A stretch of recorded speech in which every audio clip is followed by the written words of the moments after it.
Gulf खबरें में आप तमाम लोगों को वेलकम करती हैं। आज की वीडियो तमाम लोगों के लिए बहुत ही ज़्यादा इम्पोर्टेंट है और एक बहुत ही बड़ी ब्रेकिंग न्यूज़ है, क्योंकि आज के दिन सऊदी अरेबिया हुकूमत की जानिब से पाकिस्तानियों के ख़िलाफ़ सख्त क्रैक डाउन किया गया है और बेशुमार गिरफ्तारियाँ की गई हैं।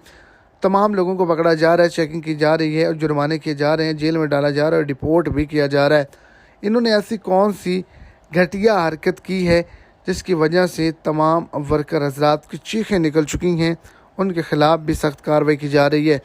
वीडियो को तफसीलात को जानने के लिए वीडियो को एंड तक देखें ताकि आपको तमाम डिटेल्स की अच्छे से समझ आ सके। और अगर इस चैनल पर फर्स्ट टाइम है तो लाजमी से चैनल को सब्सक्राइब करें, वीडियो को लाइक करें और अपने दोस्तों तक इसको ज़्यादा से ज़्यादा शेयर करें। पहले नंबर पर गैर मुल्कियों को स्मगलिंग करते हुए पकड़ा गया है, जिसके अंदर पाकिस्तानी शामिल थे। एक ये बड़े वजह है जिसकी वजह से चेकिंग की जा रही, गिरफ्तारियाँ की जा रही हैं। दूसरे नंबर पर ये तमाम लोग वहाँ पर लोगों को लूटने की कोशिश करते हैं, हरासमेंट करते हैं, ब्लैकमेल करते हैं, जिसकी वजह से इनको पकड़ा जा रहा है। और तीसरे नंबर पर बिला ज़रूरत जो है वो वीडियोज़ बनाकर लड़कियों को लड़कों की सोशल मीडिया पे अपलोड करते हैं।